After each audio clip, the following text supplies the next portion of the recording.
People came down from Jacksonville and worked together to follow an old. They murdered Jones with a handgun and 2 rifles. Hands up! It's clear from that video what they were set out to do and what they had planned to do. On June 23, 2024, in Tampa, Florida, a 26-year-old rapper from Jacksonville who performed under the name Julio Foolio was shot and killed. His real name was Charles Andrew Jones II. The shooting happened in a hotel parking lot where the artist had come to celebrate his birthday with friends.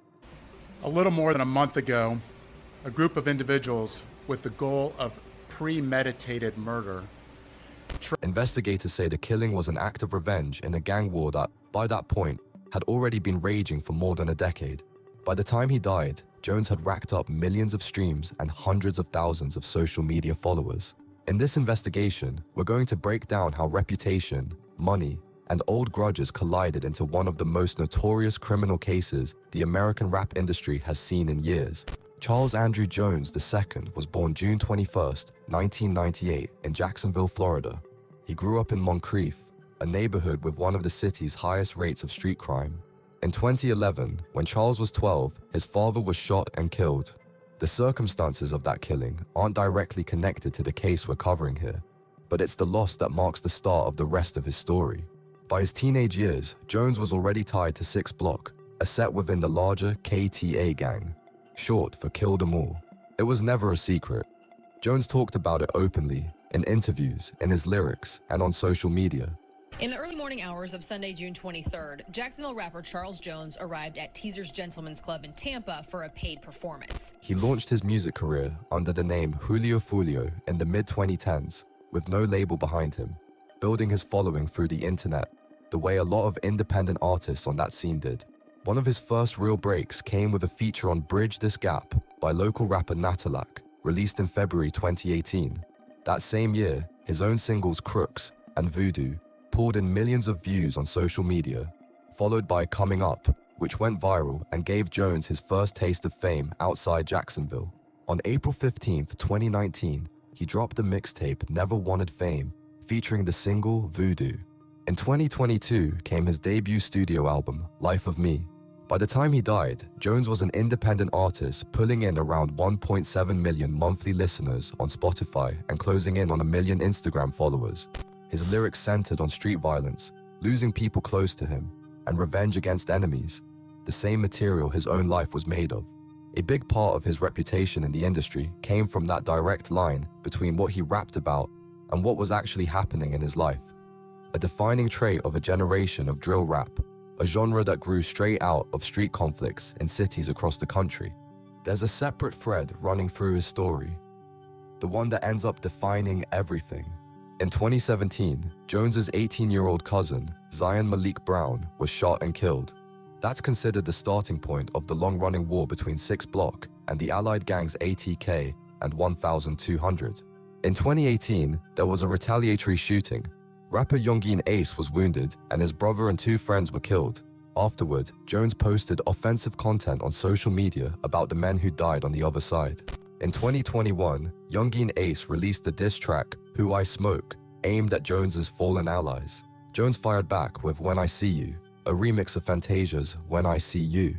That exchange is widely considered the moment Florida's drill scene became its own thing, a genre born directly out of a real street feud. All 3 faced charges in Jones's death in what investigators say was an ongoing rival gang war. The conflict wasn't just fueled by new tracks. It ran on social media, taunting and video clips that turned dead rivals into punchlines, a practice common across this corner of the rap industry, and one Jacksonville law enforcement has documented extensively. According to Jacksonville police, by this point, the feud between 6 Block and the ATK-1200 Alliance had gone on for more than 10 years and claimed dozens of lives on both sides. So Young and Ace has long been known in Jacksonville. We are consistently monitoring those groups. Youngin Ace, whose real name is Keontae Tyrone Bullard, was born February 12, 1998, and, like Jones, grew up in Jacksonville. On June 5, 2018, he was shot himself outside Wasabi Steakhouse in Jacksonville, taking 8 bullets and surviving in critical condition. His brother, Trevin Bullard, and two friends, Royal Smith Jr. and Jacoby Grover, were killed in that same shooting. Police say that shooting is what cemented Ace's status as the leader of ATK, the side of the conflict standing against 6 Block. Jones himself had already survived attempts on his life before the one that finally killed him. In July 2023, he was shot in Houston, Texas. On October 7th, 2023, he was shot in the leg while driving around Jacksonville, just 6 hours after an ATK member had been killed. In April 2024, Jones himself posted on Instagram about what he called tragic multiple attempts on his life. Beyond the conflict with Youngin Ace and his allies, Jones had other public run-ins within the industry. In 2023, a former bodyguard for rapper NBA Youngboy described in an interview an incident where Jones and his crew confronted his client. Jones himself, in a 2021 interview with DJ Vlad, claimed that unreleased Youngboy tracks had once leaked online, tagged with his own name. An episode that illustrates Jones's reputation as someone who regularly found himself at the center of public conflict inside the rap industry, not just in a street war with one specific gang. Jones's mother, Sandrika Mace, repeatedly asked her son to walk away from rap as the violence around him continued. By her own later account, those requests didn't change anything. Jones kept releasing music and living his public life exactly the same way, without pulling back on social media or slowing down his performance schedule. By the summer of 2024, the 5 people whose names would later be tied to Jones's death were living ordinary lives within their circle, each carrying their own story. Isaiah Jermaine Chance was born November 20th, 2002. He was a documented member of ATK, the same gang tied to Youngin Ace, and was himself an aspiring rapper. At the time, Chance was in a relationship with Alicia Latoya Andrews, born February 9th, 2003. Andrews, according to available records, wasn't affiliated with any gang. Sean Andre Gaffright was born October 20th, 2005. By the summer of 2024, he was 18. People close to him say he ran a small pressure washing business and had no confirmed gang ties. A characterization his defense would later echo in court, though the official investigative account would tell a different story. Rashad Murphy was born January 10th, 1997. He was a documented member of the 1200 gang. His cousin, Devian Murphy, born April 19th, 1994, was in the same group. Devian Murphy had been diagnosed with an adjustment disorder. Records indicate that during his school years, he ranked in the bottom 3% of his peers academically and moved through 14 different schools. Up until the summer of 2024, what mainly connected these young people, who'd later be tied to Jones's death, was simply belonging to the same circle. Whether through membership in allied gangs or through personal and family ties within that world, Chance and Andrews were a couple. Rashad and Devian Murphy were cousins and fellow gang members. Gaffright, according to people around him, wasn't officially part of that circle, but he was still a familiar face in the same Jacksonville social scene. He's the gentleman wearing the red beanie hat. That's Tampa Police Homicide Detective Juan Ramos identifying the rapper, known as Julio Foolio, in New... So by the summer of 2024, on one side of this years-long conflict stood an independent artist with a massive audience and documented ties to 6 Block. On the other stood a handful of people, some openly affiliated with the allied ATK and 1,200 gangs, others with no formal ties to either group at all. Here's the first open question we don't have a direct answer to. What exactly turns a musical back and forth and a half-decade-old street conflict into a plan that requires driving to another city and coordinating several people at once? The level of planning and coordination between these 5 defendants was truly alarming. Trading diss tracks is nothing unusual on this scene. Most of these standoffs stay at the level of words and videos, never escalating into several people acting together. There's no direct evidence of what shifted the balance in 2024 and pushed this conflict into a new phase. What we can say is that the string of attempts on Jones's life in 2023 and his own public statements about threats to his life in April 2024 likely played a role, signs that this had already moved past a war of words well before the final tragedy. There's another open question tied to how public Jones stayed. He didn't just remain in the spotlight despite a direct threat to his life. He kept sharing detailed information with over 1 million followers about where he was, what he was doing, and where he was headed next. Was that a deliberate marketing strategy? A bet that visibility itself would protect him? Or simply underestimating how real the threat was? It's a question we'll come back to when we get into his final week. Worth noting, this habit, broadcasting his location in real time, wasn't something new before the Tampa trip. It had been part of his public behavior for months.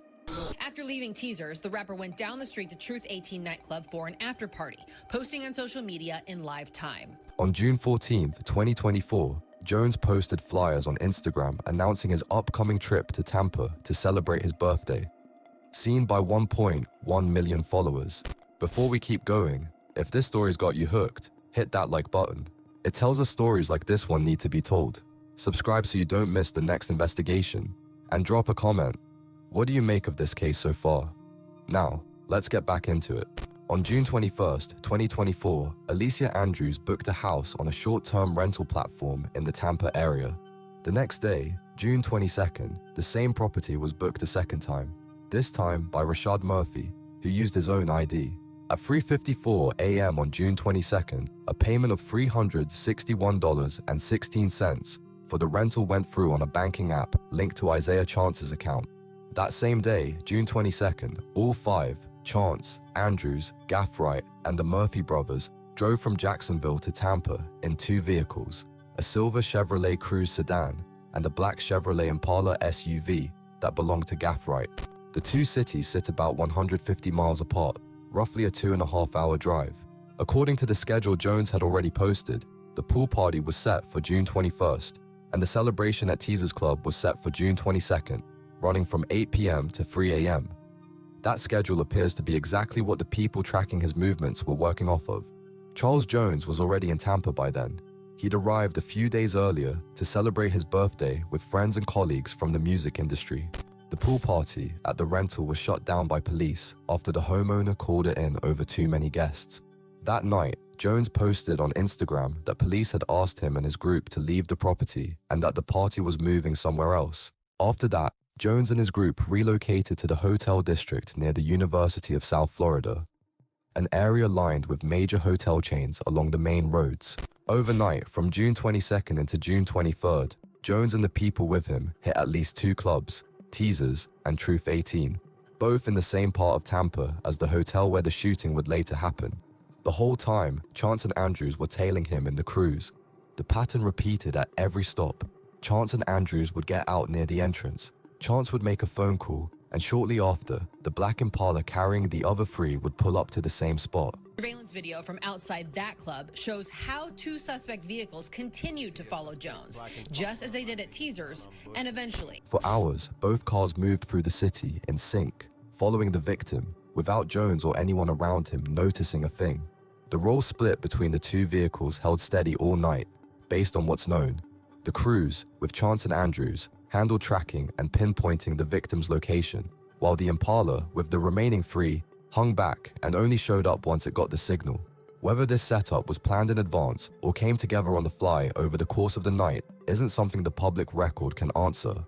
4:15 in the morning, Jones began to head to a hotel on McKinley. One of the suspect vehicles. Both cars eventually trailed the victim to the Home 2 Suites at 11606 McKinley Drive. Home 2 Suites is an extended stay chain that's usually built near major highways and business districts.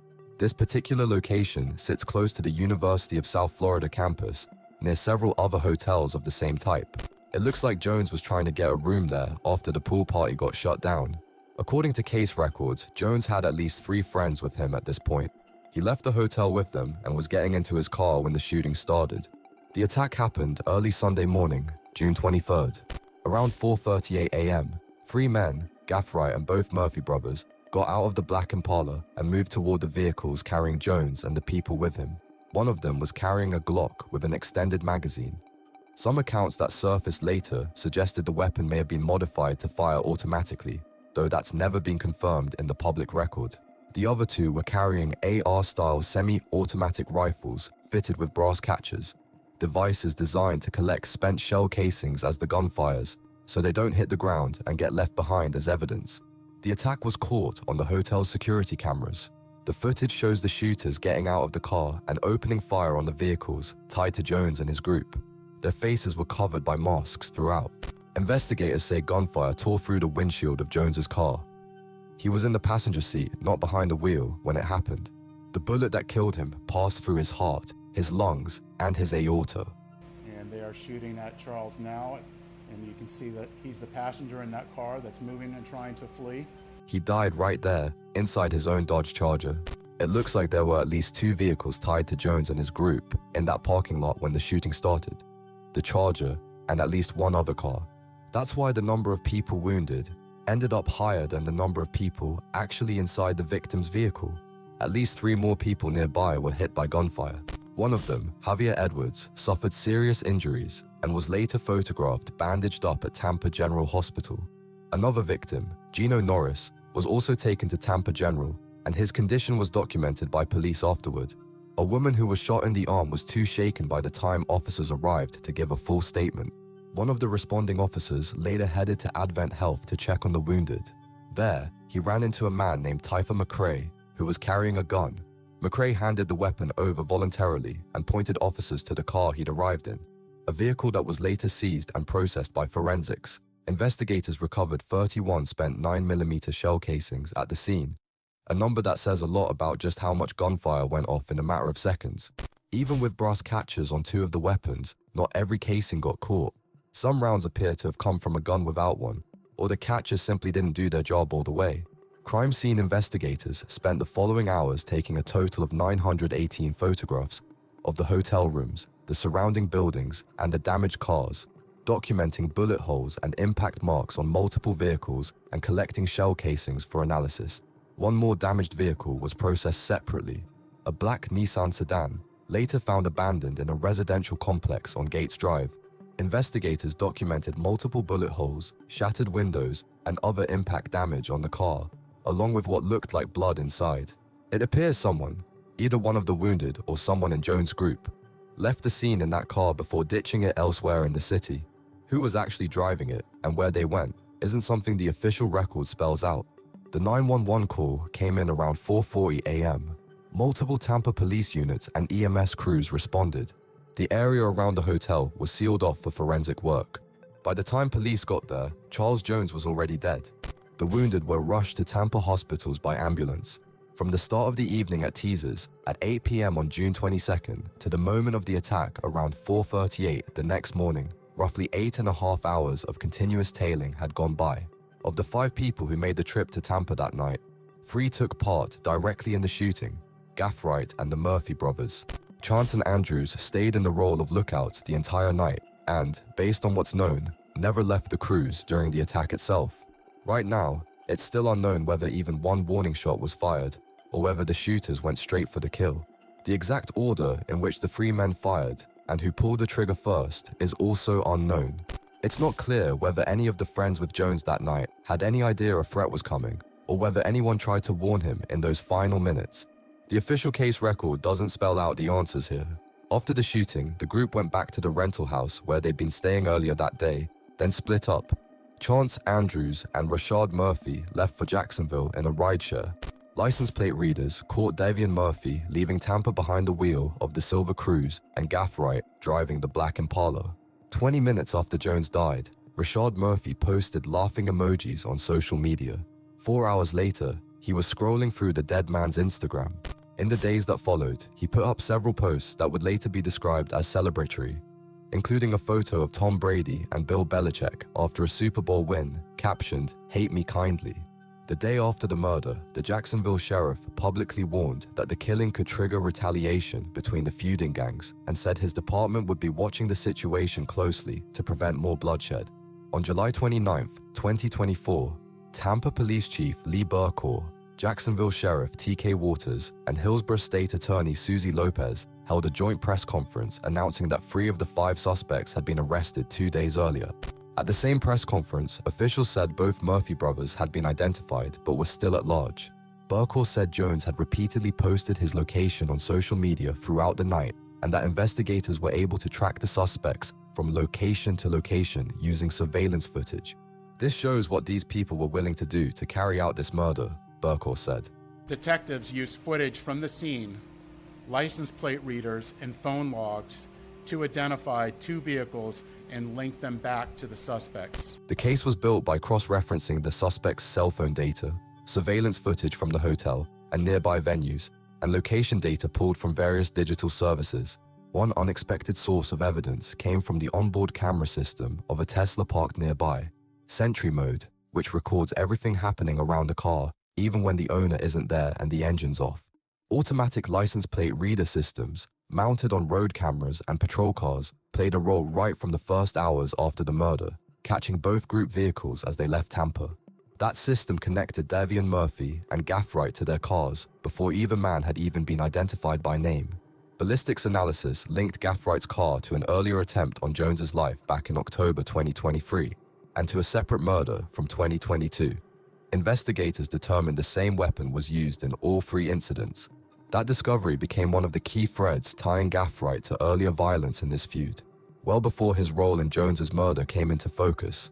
On July 27, 2024, just over a month after the killing, SWAT officers arrested Gaffright at a shopping mall. At the same time, Andrews and Chance were arrested at their home. A search of Gaffright's gold Toyota 4Runner turned up a 9mm Glock, a semi-automatic rifle, and 9 spent shell casings that police say matched casings recovered from 2 earlier scenes, the 2022 murder and the October 2023 attempt on Jones's life. A search of Gaffright's house also turned up a brass catcher, the same type of device investigators say the shooters used the night of the murder. After his arrest, Gaffright was charged with 2 counts of first-degree murder with a firearm, 3 counts of attempted first-degree murder with a firearm, and 1 count of tampering with evidence. Andrews and Chance were charged with first-degree murder with a firearm and conspiracy to commit murder. On August 26th, all 3 pleaded not guilty at a preliminary hearing. State Attorney Susie Lopez said all 3 would remain in custody until trial.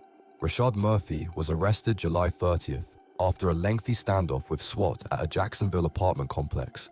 The U.S. Marshal Service helped pin down which building he was in. Negotiations dragged on for hours before officers moved in to force him out. An officer tased him twice before he was finally taken into custody. He was charged with 1 count of first-degree murder, 1 count of conspiracy, and 3 counts of attempted first-degree murder. Devian Murphy, the 4th alleged shooter, stayed on the run for more than 6 months.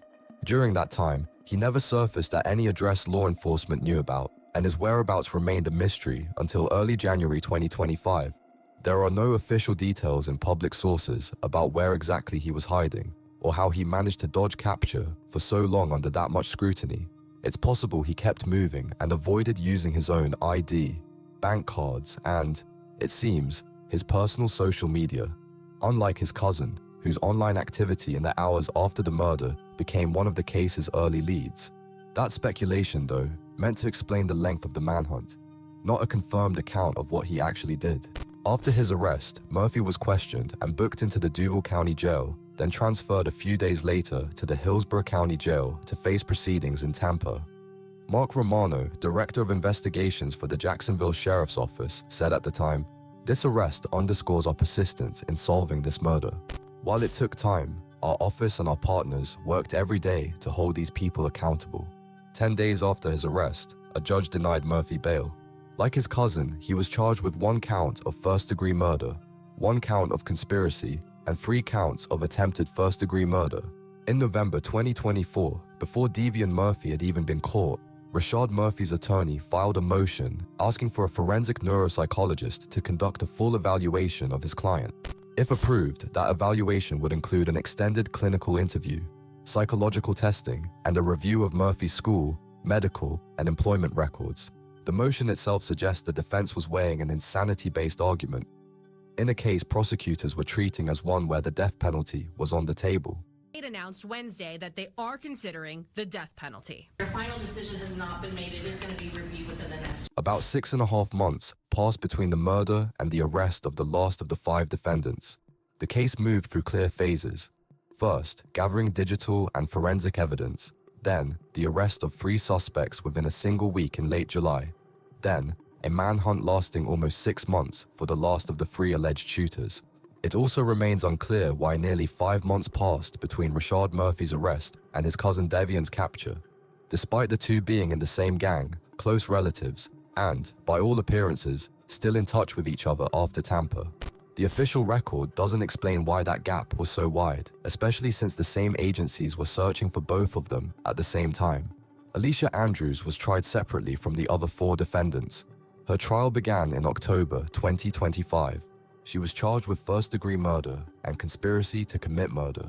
Before the trial started, Judge Michelle Cisco, who was presiding over the case, granted a prosecution motion barring the defense from bringing up episodes of domestic violence by chance against Andrews. The prosecution's argument: under Florida law, duress can't be used as a defense by an accomplice to first-degree murder. When prosecutors confirmed at the hearing that this meant a full ban on the subject, Andrews' attorney said he was frustrated, noting the defense had planned to raise it in opening statements. Judge Cisco's response: I understand. I'd like to be 20 pounds lighter too. That's not happening anytime soon. Even so, Andrews herself, testifying on October 31st, 2025, spoke about the abuse she says she experienced from chance, not as a legal defense at that point, but as part of her own account of her life and relationship. Prosecutors, meanwhile, introduced texts from 2021 in which she'd written that Jones needed to die. Andrews told the court she was 17 at the time and was just gossiping. Once again, there is no actual video or identifiable footage that shows that Mr. Gathright was physically present. Lead Detective Juan Ramos confirmed under questioning that there's no direct evidence Andrews knew about the plan to kill Jones. She was never seen with a weapon, wasn't present when the guns were packed up at Gathwright's house, and, outside of her relationship with Chance, had limited contact with the other defendants. According to that same detective, on the night of the murder, Andrews stayed at the rental house posting about jewelry and food while the men in the group went to keep tabs on the victim at Teasers. Andrews turned down a plea deal that would have gotten her 18 years in exchange for testifying against the others. On October 31st, 2025, the jury delivered its verdict: acquitted of first-degree murder and conspiracy, but convicted of manslaughter. After the verdict, a separate legal battle kicked off, one that had nothing to do with the facts of Jones's murder. Andrews' attorney, Jeremy McClymont, filed an 18-page motion to have Judge Cisco removed from the case going forward, attaching 16 video clips from courtroom sessions as evidence. The motion argued the judge had abandoned cold neutrality and did everything possible to secure a conviction. Specifically, that she'd blocked cross-examination on the safety mechanism of one of the weapons, allowed prosecutors to make hostile remarks toward the defense, and accused defense counsel of lying when he was simply raising a procedural question. In one exchange cited in the motion, Judge Cisco snapped at defense co-counsel: "Ms. Herrera, stop. I didn't ask you to speak. You need to stop right now because you've been making faces this entire trial."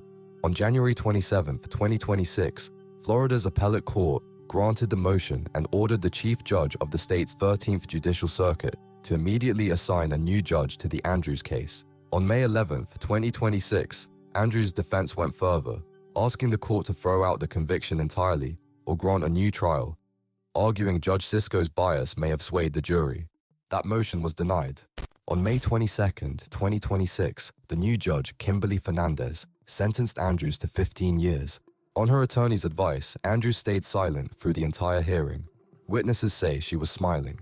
The trial for the four men, Chance, Gathright, and the Murphy brothers, began April 22, 2026, and ran for about a month. Prosecutors sought the death penalty for all four. On the first day of trial, prosecutors played Youngeen Ace's diss track, Game Over, for the jury, released 5 days after Jones's murder, and containing, according to prosecutors, direct references to the shooting itself. The state presented a picture from Gathwright's cell phone taken one day after the murder, showing a bottle of Don Julio. They presented it as evidence that the feud between ATK and 6 Block was still ongoing. Under questioning, Detective Richard Nieder agreed with the defense's argument that drill rap, as a genre, runs on trolling, performative disrespect, and chasing notoriety, not literal confessions, and that simply mentioning a killing in a song doesn't prove involvement in it. Here's Gathwright's attorney. Were you able to ascertain if my client, Mr. Gathright, was the one that actually purchased Don Julio? The defense pointed out that Jones had plenty of enemies through gang ties and online beef, and that some violent episodes tied to this feud were never solved. Another piece of evidence for the prosecution was interrogation room footage shot shortly after Gathwright's arrest. In it, he takes off his ankle monitor, demands to be released, climbs on top of a table, and tries to get out through a ceiling vent. The defense objected to showing the jury this footage, arguing it was prejudicial. Detective Christopher Drabeck described Rashad Murphy's interrogation. Murphy initially denied the key details, including being in Tampa and booking the rental, but started changing his story as investigators laid out the evidence, including cell phone data. According to the detective, at one point during questioning, Murphy switched the pen from one hand to the other, a detail investigators noticed since surveillance footage showed the shooter holding the gun in his left hand. DNA evidence also came up at trial. Gathwright's DNA turned up on tape wrapped around a rifle tied to the shooting, and 9mm casings and a rifle matching the murder weapon were found in a safe at his house. Investigators also showed footage from Devian Murphy's interrogation, where he mimics firing a gun at the camera. Prosecutors showed jurors the clip, "Foolio dead," put out by the rival side of the conflict just days after the murder, as additional evidence of motive. Rashad Murphy's defense argued his phone data never places him in Tampa at the time of the murder. Gathwright's defense said he'd barely turned 18 and had gotten swept up in events he had no real part in. On May 7, 2026, prosecutors delivered closing arguments, saying the defendants had driven to Tampa with one goal: to hunt down and kill Charles Jones, and that they'd shown up heavily armed and masked to do it. I want to commend the Tampa Police Department for this investigation, as well as our collaboration with JSO. On May 8th, after 8 hours of deliberation, the jury found all four guilty on every count, from first-degree murder to attempted murder and conspiracy. From May 11th through May 15th, the trial moved into a separate sentencing phase. Gathwright personally addressed the jury, taking responsibility for what happened. On May 15th, the jury found aggravating factors that could have supported a death sentence, but after less than 2 hours of deliberation, they recommended life without parole for all four instead. On June 22nd, 2026, Judge Sisko, the same judge who'd presided over the trial from day one, and who, unlike in the Andrews case, was never removed, handed down the formal sentence. Chance got life, plus an additional life sentence for conspiracy. Both Murphy brothers got 4 life sentences each. Gathwright was sentenced to 30 years for conspiracy, and another 30 years for each of the 3 attempted murder counts. At sentencing, Chance addressed the courtroom. "It's not worth it. I'm a rapper from my city, and Foolio was a rapper from our city. It's not worth it. All these insults, conflicts, shootings, for what?" He added, "When you're sitting alone in a cell, cold, deathly lonely, everyone leaves you. It's just your mother and maybe one friend still there." Gathwright said, "Your Honor, it's heartbreaking that an 18-year-old can't rent a car or a hotel room, but can be sentenced to death or life in prison."